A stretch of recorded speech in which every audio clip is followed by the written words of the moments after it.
talk about the book and things like that and the things that are going on since. It's really amazing what's going on. I'm beginning to think, what do you think? I think this election is not necessarily going to be so close. I think it's maybe a blowout one way or the other, maybe. You know, I'm not sure, but this Iraq thing is really... Yeah, welcome. Welcome very much to Conversations, where it's a pleasure to welcome to the program a truly old friend of Conversations, Nita Renfrew, one of the most intelligent people, it would seem to me, and sharp minds in New York City, if not beyond, if I may. We've said that on past occasions. But she's a freelance journalist and a writer and a Renaissance woman in a very real sense, interested in a wide variety of subject area. And Nita would be familiar to a number of people who particularly, if I may, we can go over this a little, Nita, but even during the war in the Middle East, or the Iraq War, the Persian Gulf War, her perceptions were widely shared in the media in terms of what was the situation there. And she's the author of a book that's I think it's now out of print, but it's still available on the internet. It can be downloaded, called Saddam Hussein: A Biography of the Man. It takes a particularly, perhaps true-to-life depiction of the man amidst a lot of spin against him and so forth, and has written on that subject and follows the subject. And Nita, welcome very, very much to Conversation. It's so good to see you. Well, thank you. Yeah. It's always good to be back here. It's good to be back on Conversation. It's like, you can always go back to the mothers of invention when all else... But could you share with me, because let's just real quick, you're an independent journalist and you wrote this book, Saddam Hussein, but share a little bit of your own background in a thumbnail way, and then let's get into talking about the situation as we look at it now. Is it verifiably now that the situation in Iraq is a quagmire, or what do you think? But share some of your own background and lead into this question. We get to discuss Iraq and the person of Saddam Hussein. Well, what's amazing to me is that people don't understand that it's a quagmire in Iraq. And that, I mean, to think that people would, in the government would ever have thought that we would just be welcomed in there is just beyond my imagination. It's something we want to try and come to understand, right? Because the Iraqis have always been fiercely independent, and all we had to do was look at history. They never stopped until they got rid of the British back in the 20s, and they eventually got rid of the kings that the British put in, even though they were Hashemites, they were descendants of the Prophet Muhammad's tribe and so on. And by all counts, they would have been acceptable to Muslims. But because the British had put them in, they finally, it took them 30 years to get rid of them. But they finally did. And they overthrew them and they killed them and so on. And they weren't particularly bad people. They were on the side of Iraq, of Iraqis and nationalism and so on.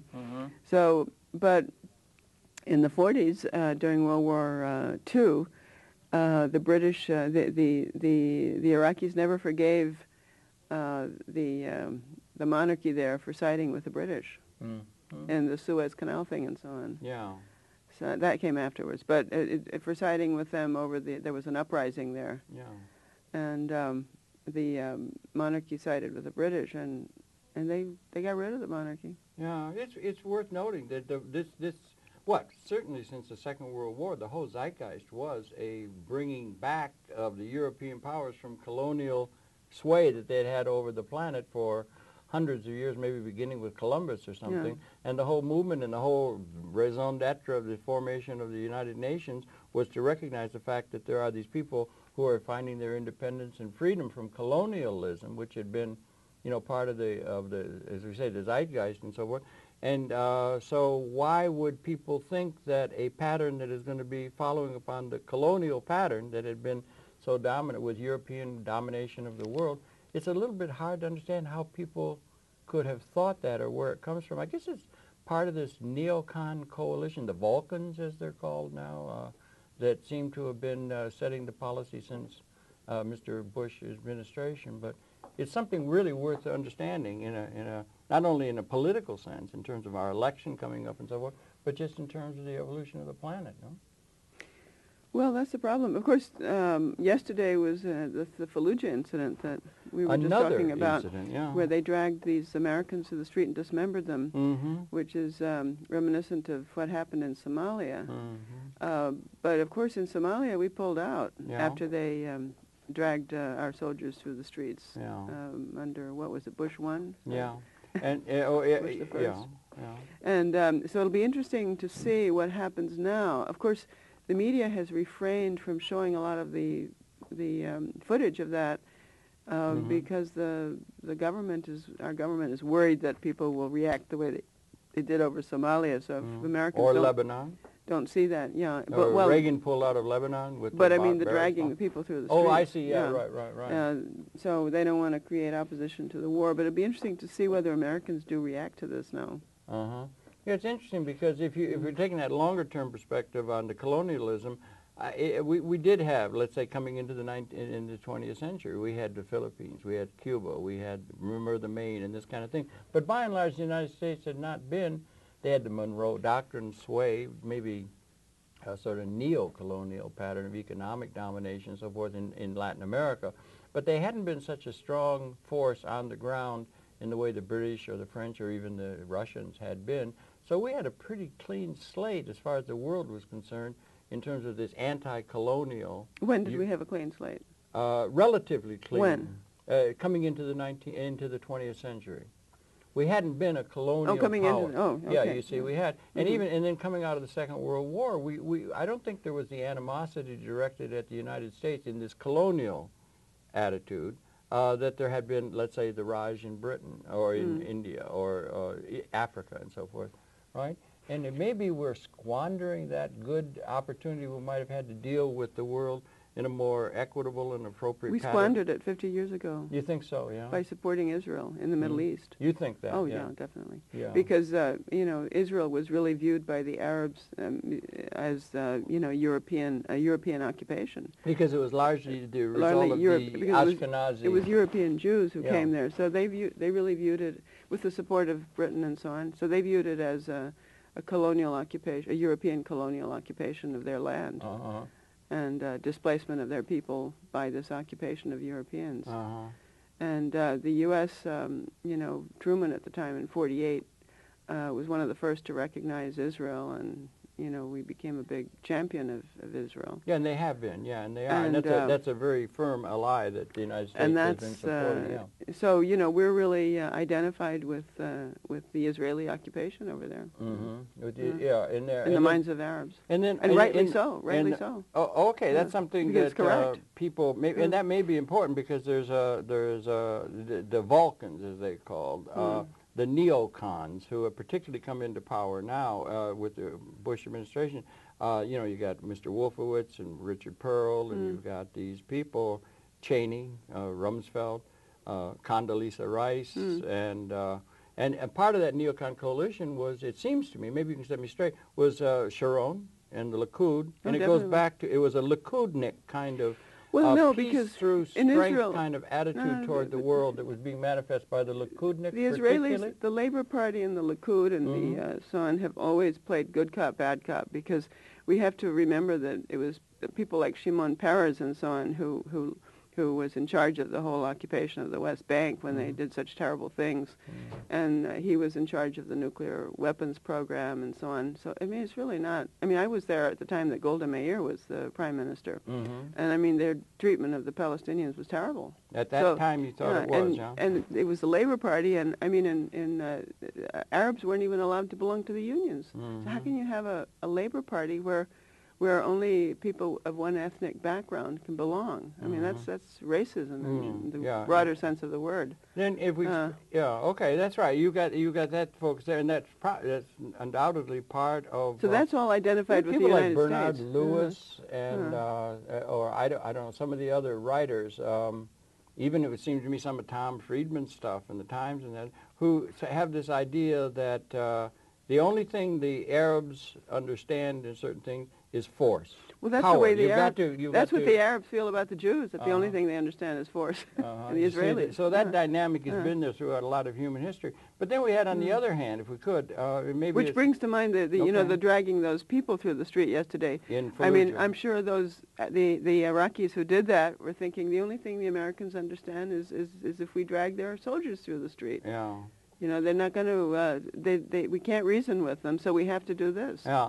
Well, that's what happens in a but you get a political dialectic going. I may be trying to get a little historical perspective that if you have people who are powerful vis-a-vis people who are weak, let's say, then there's a certain kind of an attitude like in the case of the North American continent, it was preordained that the Europeans who were going to be taking over this deciding sea continent dealt with the American Aboriginal tribal nations and so forth that were here in a very, very, there wasn't a single treaty that we had with them that we kept. And it developed finally an attitude that was really more real than we can realize. I mean, that we maybe realize is that the attitude of the frontiersman that an only good Indian is a dead Indian. You know, that sort of attitude, they dehumanize the enemy that is weak, and that was a very strong thing. I just finished reading a biography. People are not supposed to resist.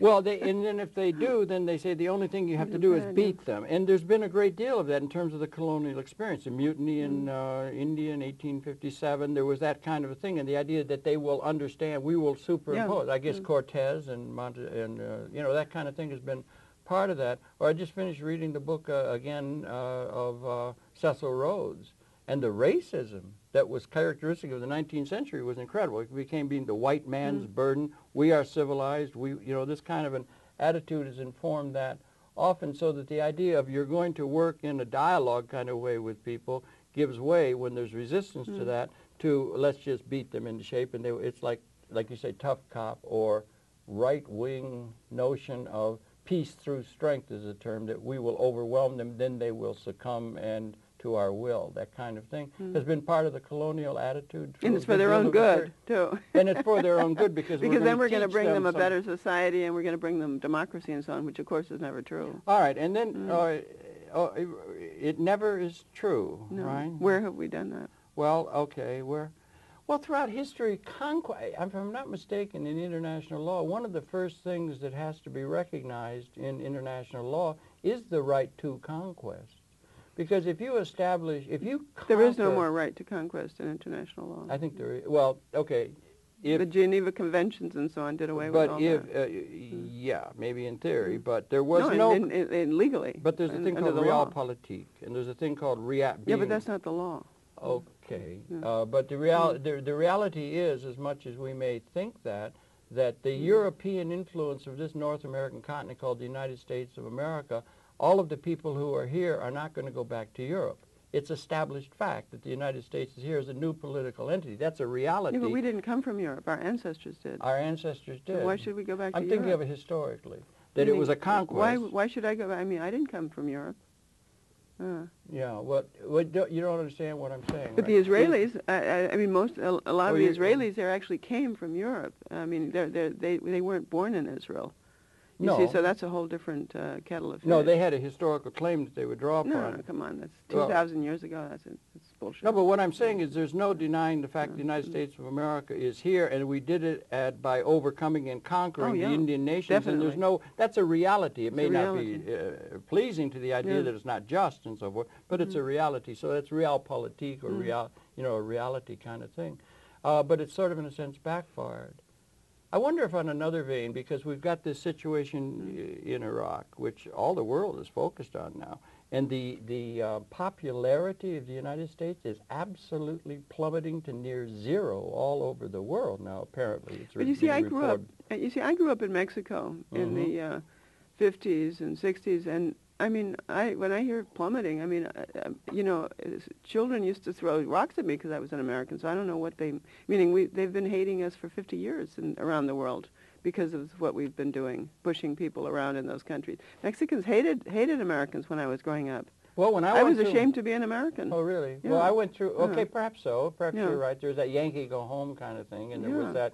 I prided myself on learning Spanish and not being one of these ugly Americans because I agreed with them that Americans behaved horribly. The ugly American, yeah. And they went to these countries and they never really learned the language or anything. And well, it's a problem of cultural diversity. even their children who were born in the countries never learned the language or anything. So I mean, it was there was an arrogance of an arrogance of power. Yeah. Yeah. Well, that's often the case. I think Alexander the Great was accused of that in these conquering powers. He died in Babylon. He died in Babylon. I know he did indeed. That kind of thing. But that's part of a historical pattern. That's one of the things the Iraqis say. Even Alexander. Even Alexander died here. He succumbed to malaria, but he succumbed to something in Babylon. The Iraqi mosquitoes killed him. Yeah. Did him in. Right. After Bactria. Yeah. He went all the way to Bactria and that kind of thing. They've got that notion and everything. But you've got that arrogance of power. But again, I don't know. I remember J.F. Kennedy, and there was a thing. I was in South America for a couple of years, and they had J.F. Kennedy on every peasant wall as adulation. There was an attempt to do something. And at a certain sense, the United States of America is a very interesting and well put together country. I mean, they've been able to assimilate and grow. New York City is perhaps an example of that, where you got all these different kinds of cultures, and you have a great love of the United States, but there seems to be a mix-up. Another one that we had, maybe you could address what it is, was the Vietnam. We went to Vietnam with an arrogance of power based upon Kennan's containment and so forth, and we were going to pacify. We start hearing in Iraq now, win the hearts and minds. It sounds very reminiscent of Vietnam. Over on the other side of the Eurasian landmass, we went with forces, and I recall well the 60s, and we were responsible for, the United States of America was responsible for not only the death of 58,000 of our young men and women in battle over there, but also something on the order of 4 million human souls were killed by us with weapons, terroristic weapons of mass destruction like napalm that were put on women and children and so forth. We did that in the name of an idea, which at the end of, we said, Mr. McNamara's in the Fog of War film now, and he just says, well, we did, and it was a mistake. We made a mistake. We made a miscalculation. It was a mistake. But the people who paid for it were these Vietnamese and Southeast Asian people that we destroyed for plus want the of whole a bad society idea. That was destroyed. Yeah. Which is, Now, how in do Iraq. we deal with that? Because we're powerful, and the powerful are never put in the dock because they've got enough power to protect them against, they're above the law. And they write history. And they write the history, and that's what's going on now. So they write all of that out of it. They write it out, and they're writing the history now of the country. Do you think there's an analogy or a metaphor or something to be drawn between Vietnam and what's going on in Iraq now? Well, I hadn't really thought of it that way, but I was talking with Robert Scheer the other day. He thinks the Iraq thing is even more dangerous than Vietnam was. Oh, I think it is. In terms of being drawn into a real, deep quagmire. Because I think one of the things that we're doing, and it's because of the neocons and so on, is that we really are taking, we have declared a war on Islam, in a sense. And we haven't stated it that way, but it's everywhere. It's in every article that you read, Foreign Policy, Foreign Affairs, which is the Council on Foreign Relations thing, and so on. I mean, it's the theme. It's the unstated theme of everything. And in Vietnam, it wasn't a war on a religious group that had several billion people in the world. Not a religious. Well. Then it was this godless communism, which was the big enemy. There was going to be a domino effect, and it had a certain effect from 19th century geostrategic thinking of the heartland and the land power extending out from the heartland. And you had China, Russia was taken over by a communist ideology. Then China fell with Mao Zedong, and it's creeping out like an amoeba. So they had this kind of thing. Country was in fear, McCarthy, that kind of thing. And so it was communism then. And what is it communism, now? But it's Islam. But you see, what I want to say about Islam, communism. but I would say it might be not only Islam, but it might be a whole lot of other people who, the masses of the people of the world, that may be too ideological, who are beginning to wonder about the arrogance of power of the super wealthy, hyper-power few that are in charge of the system now, that may be out of date, and there may be a new change needed on a world scale. Not just Islam, but a clash between the 60–70% of the world population not being served by the system and institutions in order in place, and the few that are benefiting from it. I mean, I don't know. What I wanted to say about communism is that even though we perceived communism to be something akin to a religion where people were prepared to die for it and so on, and it was certainly the case very often, communism never had, because it didn't have that spiritual dimension, and it proved when it collapsed. I mean, there's nobody out there, who's dedicating himself, walking around dedicating himself to communism and meditating on it. No, but when you're talking about a religion where there's a belief in God and a spiritual dimension and so on, then you have people who continue to be willing to sacrifice themselves when they are persecuted. You see, so I see that's a big distinction with communism. Okay, you think so, right? Yeah. Now So we're persecuting people who have who believe in God and so on, which is these people are not afraid to die. So you don't think this thing that I was positing, it may not be, it would be something like a class struggle kind of thing on a world scale, the haves against the have-nots. You don't think that informs it? I think this you think is it's more serious along the religious line? Yeah. There's something about the religious and spiritual. Spiritual and religious lines, okay. So then you would try to put it into not... We're attacking people's spiritual beliefs. And their spiritual worldview. You don't think it's informed by geostrategic and economic and very secular kind of values? We want to get some oil, we want to get control, we want to, it's informed by... Well, I think it is on the part of Israel, yeah. I think that... Or on the part of the United States. I think that we're doing the bidding of Israel. You think that? Yeah, okay. And Israel is punching those buttons, but I don't think that by themselves they would have been enough. Meaning, I think people would have talked about the oil, but it wouldn't have been enough to get us to attack Iraq. Because, in fact, Saddam Hussein was no... threat to the United States at all. And, I mean, even if he had weapons of mass destruction, he was no more of a threat than say, France is, which has weapons of mass destruction. Yeah, and things are coming out now, aren't they, in the aftermath of the war? Saddam Hussein never took on the U.S. He never did anything to us, there were never any plans to do anything to the United States or anything. On the contrary, they wanted to be, the Baathies wanted to be friends of the United States. They did. And when I went there in the 80s, they so much fought the communists, didn't they? Oh, yeah, they fought the communists. So much in the 80s when I went there, people spoke English with an American accent because that's what they learned in schools. And there were no American tourists going there because they had broken relations over the, I guess in 67 war with Israel. Yeah. So they had broken, and we had embargoed them. But still, Iraqis, the schools taught American English as a second language because they wanted to be friends. The government, everybody wanted to be friends of the United States, and they loved American culture. It was the only third world country I've ever been in that people liked Americans. Really? Yeah. They did? That wasn't just people in your bailiwick. I mean, no, they were just ordinary people. They come out, America. I mean, I had never been in a country where people liked me because I was an American. I think there's a lot of people who like the idea of America. It might be policies that we do, but they like the idea of America. America is, in a certain sense, a shining hill. But they don't want a city on a hill. Listen, I've traveled a lot to third world countries, and people do not like Americans. They haven't since I was a child. I mean, there are always some people who do, but generally.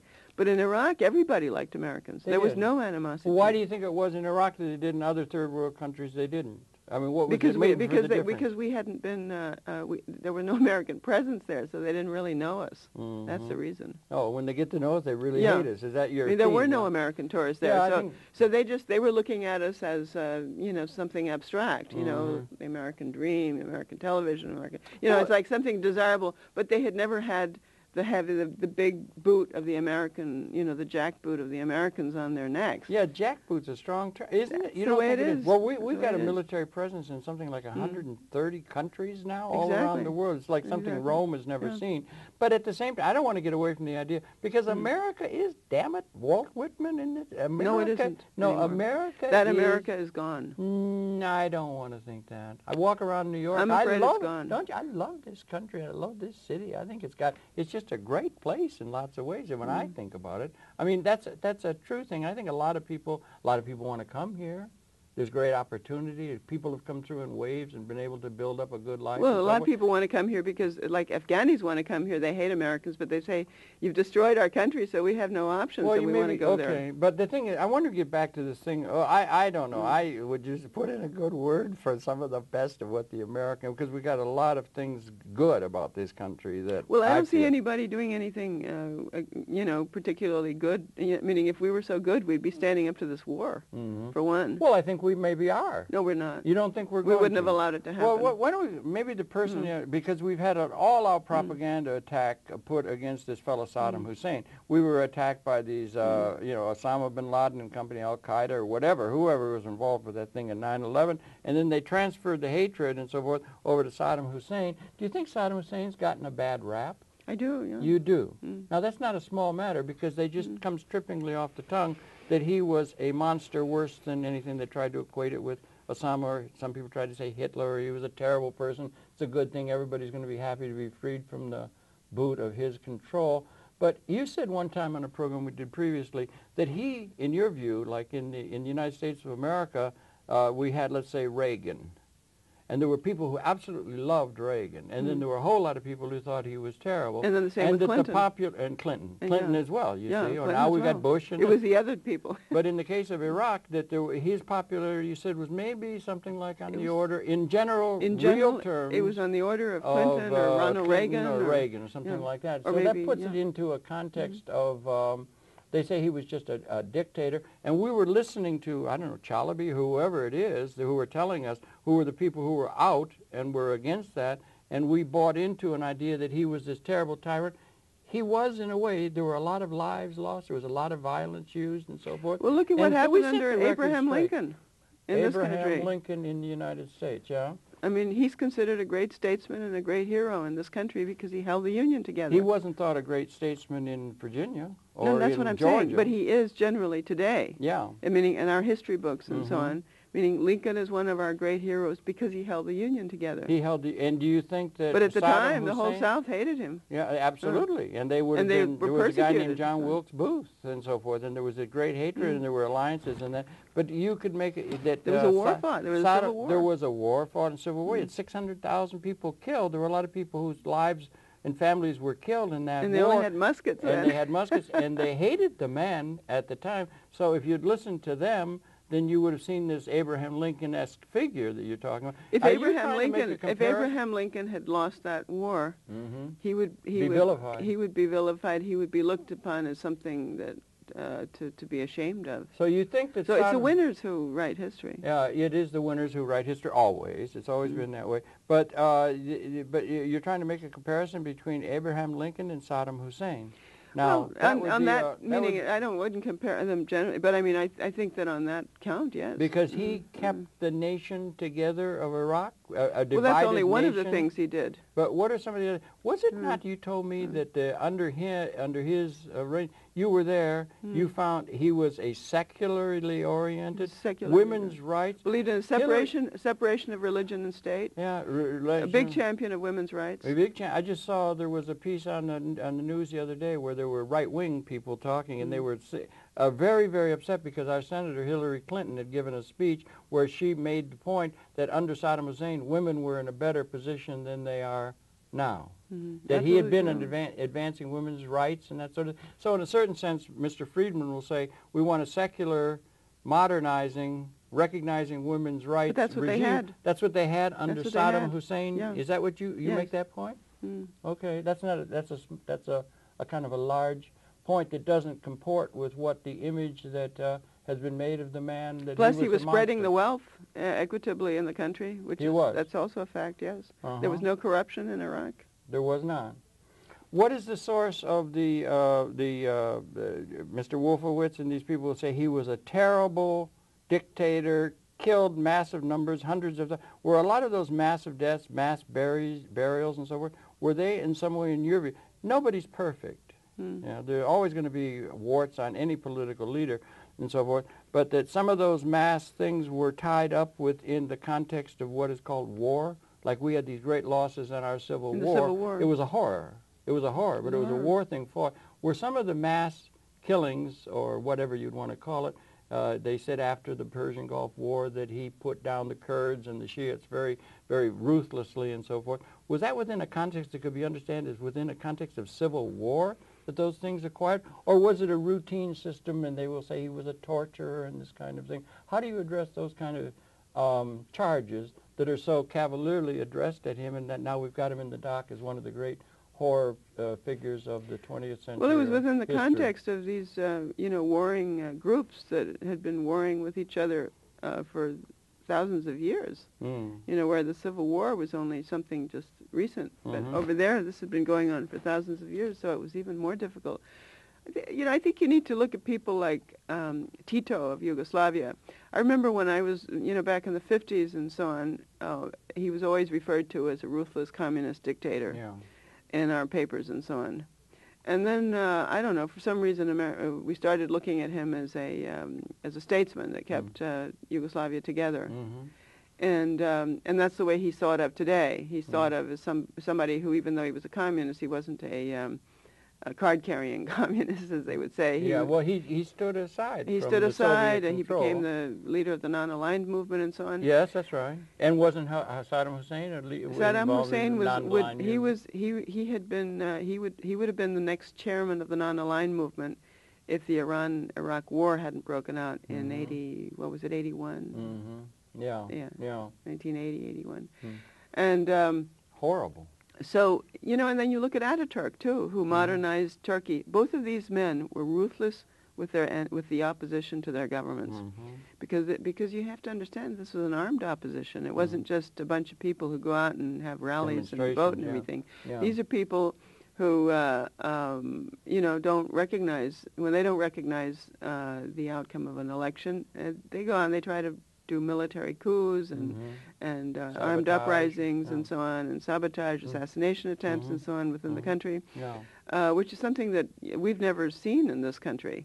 We had the debacle between Bush and Clinton, but people got very upset and everything, but nobody started an armed uprising. That's one of the great things about this country, it seems to me. Meaning the Democrats didn't go out and meaning Gore didn't go out and get armed and try to overthrow the Bush government, which is what would have... Try and imagine it. Which is what would have happened. That's what goes on around the world. But that's what happened in places like Yugoslavia or in Turkey or in Iraq under Saddam. Tito organized the partisans against the Nazis. Of course. And he was called a terrorist. He was called a terrorist. By the Nazis because he attacked the Nazis who were occupying their country, and they called him a terrorist. George III called George Washington a terrorist. Nelson Mandela is a terrorist. And we're fighting a war against terrorism, and it seems to be terrorist is just reserved for the enemy of us. That's a definition of what it is by terrorism, because what is that thing we did in Vietnam, killing 4 million people, if it's not terrorism? Can you explain that to me? State-sponsored terrorism. State-sponsored terrorism. So we are and were, in that instance, acting in a terrorist way. Was that considered terrorism if it's the legitimate armed forces of a country? So what is it that establishes legitimacy? Louis XVI had legitimacy under the feudal system of organizing a society, and they had the Miserables, they had a thing, and then the tide of history over. That's why I got back to that thing before, that the challenge before us, if I may, might not be just this, who's the fellow that says the clash of civilizations and so forth.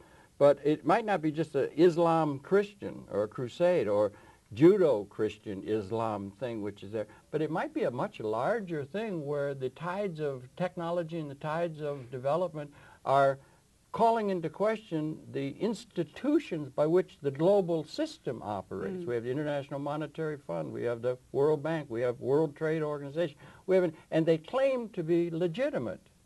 Whereas something outside of that, and the legitimacy of that system may be being tested by the tide of history, which is calling for something new that the future requires that the old institutions won't do. Just like the feudal system wouldn't work for an industrialized world, it may be the systems we've inherited are being challenged by.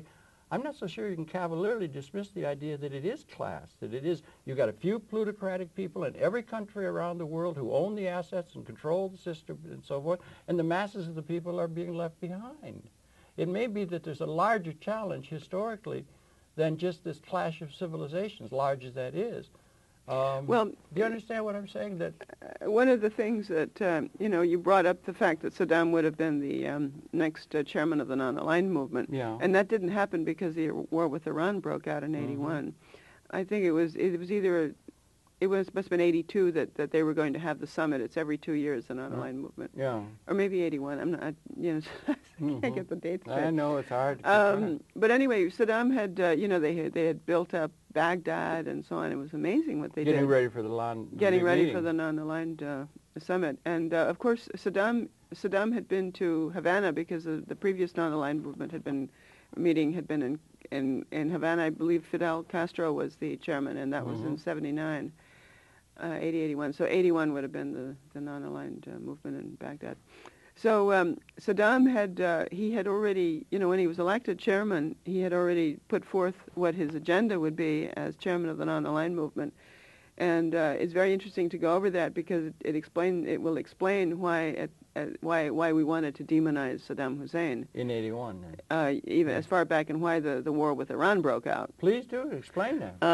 He basically he said, look, and this was the first time that a wealthy nation had been chairman.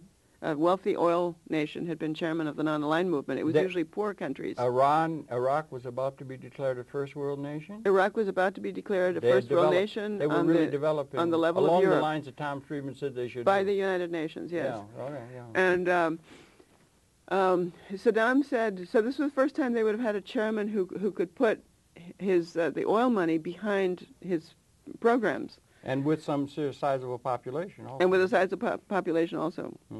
Meaning an army. So Saddam had basically said, he said, we have we in the third world, meaning the non-developed world, the non-Western world and so on, we have, in the non-aligned world, we have achieved our political independence from the colonialists, but we have not yet achieved our economic independence. And neo-colonialism. And so he said, this is going to be my work. And he was calling on the other wealthy oil nations, such as Saudi Arabia and Kuwait and so on, to withdraw their investments from the West and to invest in the Arab countries and in their own local and in the non-aligned movement, because he was saying as long as they control our finances, we are not truly independent. Because the monies that they're receiving for the petroleum go into the Western banks. They go into the Western banks and they buy things like Hilton Head Island and all that kind of so, but they're not developing their own countries. They're not supporting their own countries. And plus a lot of it's going into corruption. So he was saying, and he said moreover, he said we need to begin to give grants and heavy discounts for oil purchases from the have-not countries. Boy, okay. And we need to charge the Western world more for our oil. All the market will bear. And a two-tiered pricing system. A three-tiered base. It would have been three-tiered because it would have been petroleum. Outright grants and then sort of subsidies that would, discounts and so on. And he was already beginning to make grants of oil to countries like Jordan and so on that didn't have lots of funds. Would it have also applied to nations in Africa and things like that? Yes, is needed that's exactly by what, yes. Yeah, so he would have been helping well, that's what I'm saying. So he was directed at helping the mass of the world that is perhaps not served by the institutions that are in place and call themselves legitimate. It could be a bigger issue than just Islam. That was his downfall. See, and he was his secular. Downfall. And he was secular, separation of state and government, strict separation of state and government.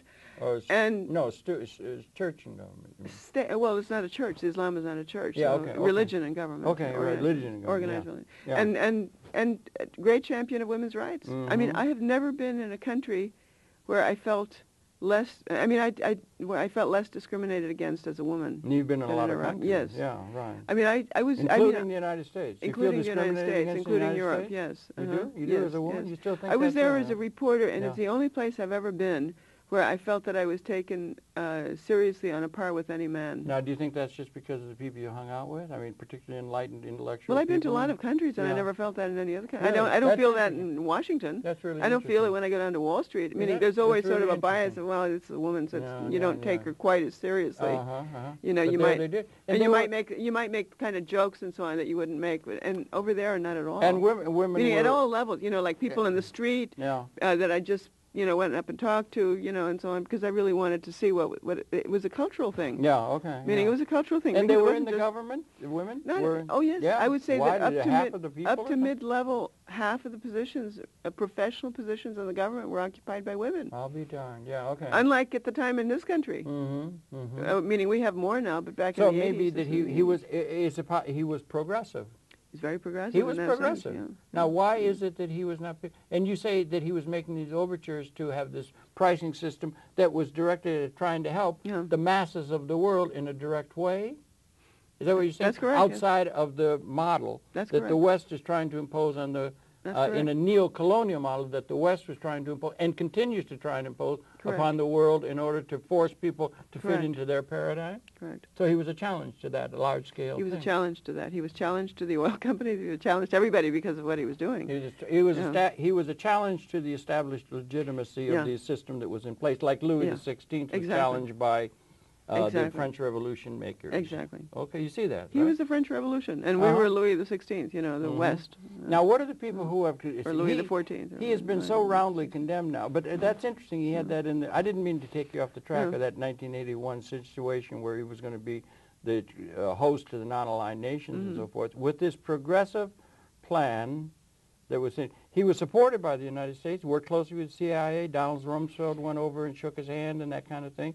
So he was aligned with the United States, right? He wanted to be. He wanted to be. You see, they wanted to get away. They were worried about Ayatollah Khomeini after 79, weren't they? After 79, yeah. Fundamentalists. But before that, they were worried about the Shah. I mean, Iran and Iraq have never had good relations, and the Shah was arming the Kurds. The Shah, along with Israel, were arming the Kurds in order to create unrest, because they didn't want Iraq to be a strong nation either, for many of the same reasons. They didn't want because the Ba'athis were, for one thing, from the Israeli or maybe Iranian perspective, the Ba'athists were pan-Arabists. They were pan-Arab. Nasser. And one of the things that among all of those people that they would direct, correctly or incorrectly or for whatever reason, they all have animosity toward the state of Israel. Yeah. So, and Israel bombed that nuclear reactor in 1981. They did unilaterally, in that Iraq, sort of thing, and that kind of thing. So they had that kind of thing developing. That's part of the dynamic of what developed? Oh, definitely, yes. It's the complete meaning. That's where you were asking me about Wolfowitz and so on. Wolfowitz in the New York Times article about him when he was first appointed, they did a biography, and it said that as far back as 1971 he was with some think tank, I think. Oh, and yes. He was lobbying for us to go in and destroy Saddam Hussein. Wolfowitz has been a one-track word in Iraq since the 70s. Yeah. I believe it was the 70s. He had 71. That 71. thing for the new priorities or something. They were there, and they were an outside small group on the fringe of things, but they've just come front and center. Now they're called the Balkans. And they came in and informed, apparently, the President of the United States, whether he held that or not. And then it's picked up the support of the evangelical Christians who think that we ought to be bringing on Armageddon so we can have revelations come clear. And that's the basis of the political support for, in this country, it seems, a large basis of it, as well as big business and so forth, of Mr. Bush, don't you think? Definitely. Yeah, okay. And so it's now coming to where we're going to have an election, and there's all this going on. What do you think is the likely... You say you think it's known that the Iraq thing can be seen to have been, let's just say, a mistake. Who's this fellow that's now so in the news now, the fellow who's written the book about Against All Enemy, Clark? He's saying that it was just a gigantic mistake. And I can remember the early voices saying Vietnam was a gigantic mistake, and they dickered around for 7 years while all these people were killed in the name of this mistake. Whether or not that is going to come to be a major issue in the presidential campaign, and whether Mr. Bush is going to be able to say, we're fighting terrorism, and we're going to keep you safe from terrorism, push those buttons and so forth, and win an election on the basis as the way he's been able to prosecute this war. The problem that I see with the elections is that if we had a Democratic candidate who were to stand up and be against the war in Iraq, I think a lot more people would support him, because it's sort of like, well, if we're going to have the war anyway and the occupation anyway, why not just keep Bush? Because you see that what Kerry's position is, and all of the establishment Democrats, is not so much that we shouldn't be doing what we're doing in Iraq, but that we should not be doing it alone, that we should have a coalition do it with us, the way George Bush Sr. did when they had the first Persian Gulf War, or the beginning, meaning this is just a continuation of that, really. And it's a good cop, bad cop thing. Then. Yeah. But the Democrat, meaning Madeleine Albright she wrote a piece that I read recently, and she said that if Gore had become president, that we would have gone into Afghanistan and done what we did there after 9/11, and that probably we would not have seen the Iraq thing as such an imminent threat, and it would have happened. But I mean, she leaves you to understand that it would have happened eventually anyway. It just wouldn't have happened that month, maybe. So maybe it would have happened 6 months later.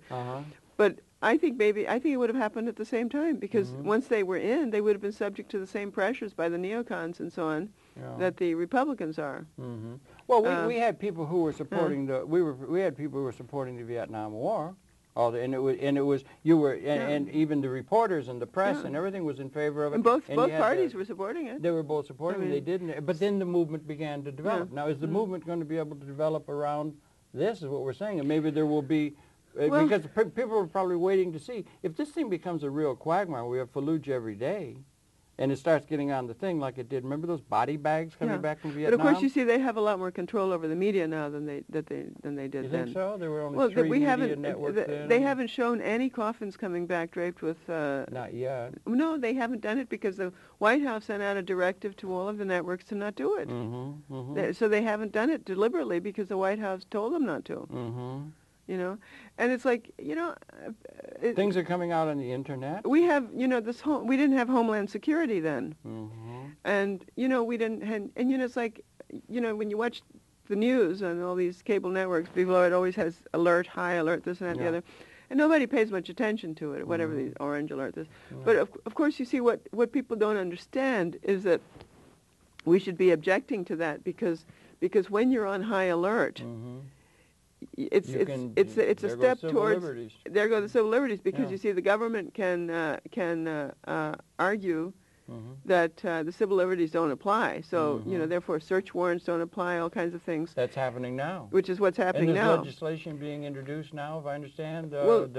What do you got? I wanted to get to that. In the latest issue of the American Free Press, they bring out this new bill. This is an alternative newspaper. It's an alternative newspaper out of Washington. Well researched, right? Yeah, and they have some very good things in it that you wouldn't see other places. And there's an article by Michael Collins Piper about this new bill that was passed in the House on September 17th. What year?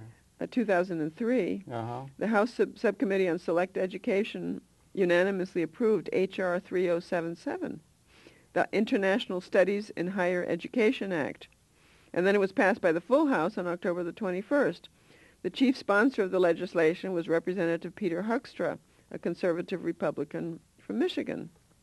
Now, what are the terms of the bill? The problem with this bill is that it basically calls for appointing a federal a judicial group that will oversee opinions of teachers and professors in universities around the country on the Middle East. And it's basically going to be policing people's opinions on Israel and whether we should go to war with Iraq or whether we should be there and so on. And they will have the power. It'll be a five person tribunal, and they will have the power to cut federal funds. To a university where somebody says something wrong? Yes. Exactly. And so I mean, you have to go into what's the House resolution? People could look it up. And is it what's the status of the legislation? And well, it's coming up before the Senate now. In the.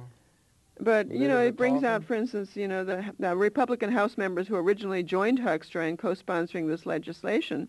For the record are John Boner of Ohio, John Carter, Texas, Tom Cole, Oklahoma, James Greenwood, Pennsylvania, Howard McKeon, California, Patrick Tiberi, Ohio, and Joe Wilson, South Carolina. Now, the reason for naming these names is because Americans will not be able to find out how their representatives voted on the bill Hoekstra asked for a suspension of the House rules, which is approved, making it possible for the controversial measure to be passed with an unrecorded voice vote.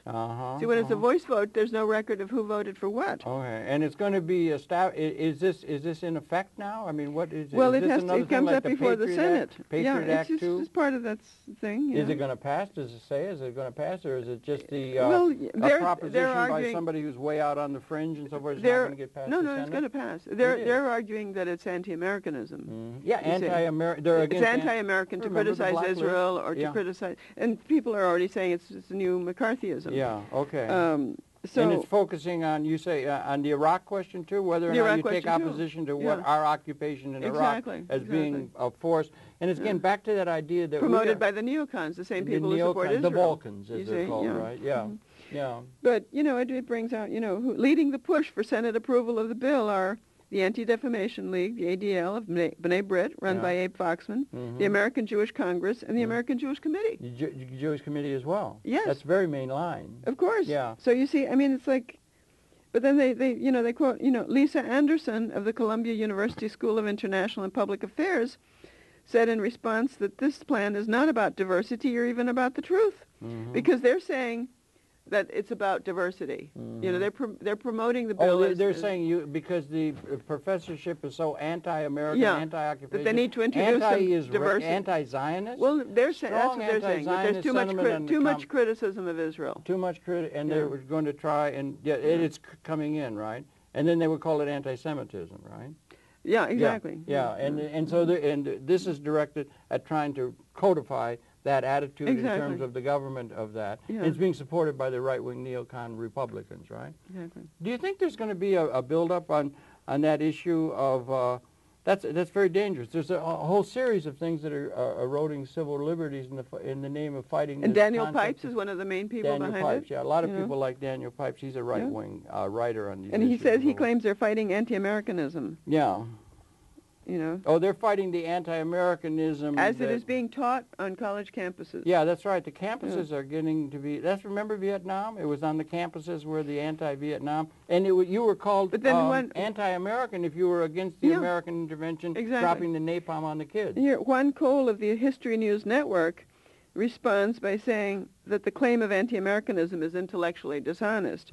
He says, what they mean, if you pin them down, is ambivalence about the Iraq War, or dislike of Israeli colonization of the West Bank, or recognition that the U.S. government has sometimes in the past been in bed with present enemies like al-Qaeda or Saddam. None of these positions is anti-American, and any attempt by a congressionally appointed body to tell university professors they cannot say these things, or that if they say them they must hire someone else who will say the opposite, is a contravention of the First Amendment of the U.S. Constitution. Could we have a Constitution that says all the mainline media, that says only the right wing... But the American Jewish Committee is saying that the purpose of the bill is to enhance intellectual freedom on campus by enabling diverse viewpoints to be heard. Yeah. You see, so it's all double talk. Well, you think it's double talk. They would, from their perspective, say you've got an imbalance in terms of this anti-Americanism. That's what they did with the communists. That's what they did with the communists, You're being, and the professors and the university campuses, that's where it was, or some of the churches and that sort of thing, is where the criticism came. And they said, you're being anti-American. We had the House Un-American Activities Committee. Do you remember that, Mr. Hoover? Do you remember COINTELPRO?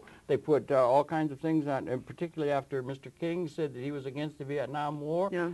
What's his name? The fighter, Muhammad Ali, stood up and said, I never knew no Viet Cong ever called me a nigger. And he wouldn't do it. And so there was all this thing. And it finally got to be a point where there was going to be a serious challenge to what had been accepted as a policy. And it was in the early stages accepted by most of the people saying, well, we'll win. And also we have overwhelming power. And they don't understand anything but force. Break bones, Mr. Who was it who said that? I forget, in Israel. I forget, Begin, I think it was. They said, we're going to break, but and Mr. Bernard Lewis says, these Arabs don't understand anything but brute force, and we will beat them down and that sort of thing. And so that's what we're doing in Iraq now. And I saw a soldier the other day in the midst of this Fallujah said, they're coming in with tanks and everything. He says, I don't understand. We're here to help them, and they just don't seem to accept us, right?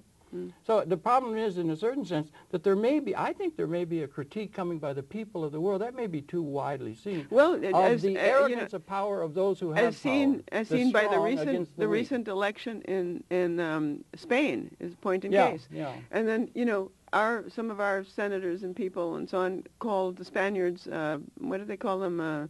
Appeasers. Appeasers, yeah. You know, is it, well, if we respect democracy, we have to respect what the people wants. Well, it may be a kind of false democracy anyway, because you've got plutocrats running everything everywhere all over the world. A few people that are being well served, and these are people. Well, but the whole point is that we're criticizing, we're condemning a government, a country for voting against a government on grounds that they don't like the war in Iraq, which is what the United States did, simply because it criticizes us. So therefore, we don't think that that's a good election. Yeah. When we're out there saying that we're promoting democracy, when we're doing everything but that. We're promoting a truncated democracy and certainly we haven't. We're not promoting democracy. We're promoting a dictatorship. Well, we're promoting a dictatorship in that. Well, there our kind of democracy, the people that we want to be in there, and so we had Diem and that kind of stuff. But it's not our kind of democracy. It's not democracy. It's a misnomer. The point being that the basis for the sense of legitimacy by this system that's running this planet is newspeak, it's Orwellian, and it is not going to serve what the planet requires. And I do not think it's just limited to Israel and that, or even limited to the Judeo-Christian thing against Islam, which they try to say we're going to fight. The attack on Iraq. No, the attack on Iraq is because of Israel. Well, and that's the major issue out there, and the one on Afghanistan too. And that's the major issue out there. The major issue out there right now is not what's happening in Argentina or something to the banks. But I'm just the major issue in the world. What's putting us in the danger of terrorism is what we're doing to other countries in Muslim countries. Yeah, but there's likely to be terrorism coming in other places too. But we're stirring up hornets' nests in those particular places. All over the world, I would submit.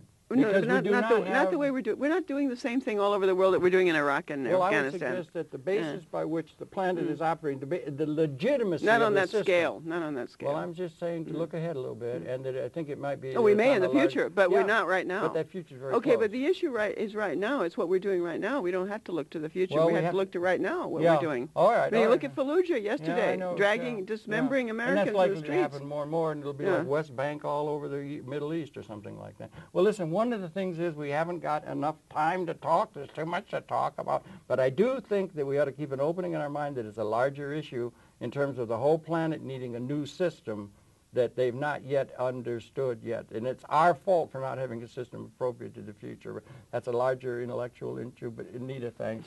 Thank you. It's been your pleasure to talk with, or his receptions here, of Nita Renfrew. She's the author of Saddam Hussein, an interesting biography of Saddam Hussein, which sees things a little bit differently than most of the information we get about the man and the country. It's kind of an interesting take. It's available on the internet. You can download the book. There's some other information that's available at her on her website or on the net as well. But that's it for this particular program. We've run out of time. Nita, thanks a lot for coming in, for all your participation. We on Conversations invite you to tune in. We'll be coming back again tomorrow. So thank you very much for viewing. Nita, once again, thanks for coming in and for everything. Boy, that's really something, that thing that's HR 3077. HR 3077, it's working its way toward the Senate now. That's part of a whole general pattern where they're trying to cut down on civil liberties. Yeah, civil liberties, and this thing about the media, and they want to control thought on the university. They're doing that in the name of assuring diversity because the universities are so left-wing. The universities are just universally left-wing. Yeah, but the left-wingers are pro-Israel too. Meaning, so what does that have to meaning? It's not like the left is any less pro-Israel than the right.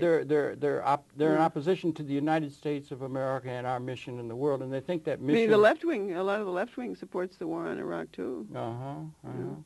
The Zionist left wing does. Yeah. Certainly does. Well, it's a tricky kind of situation, but I still think that larger No, this issue is because people are beginning to criticize Israel because they see the truth of what's happening and Iraq. And Iraq. And Iraq. And it's going to become, I think it's going to become a big issue in a quagmire.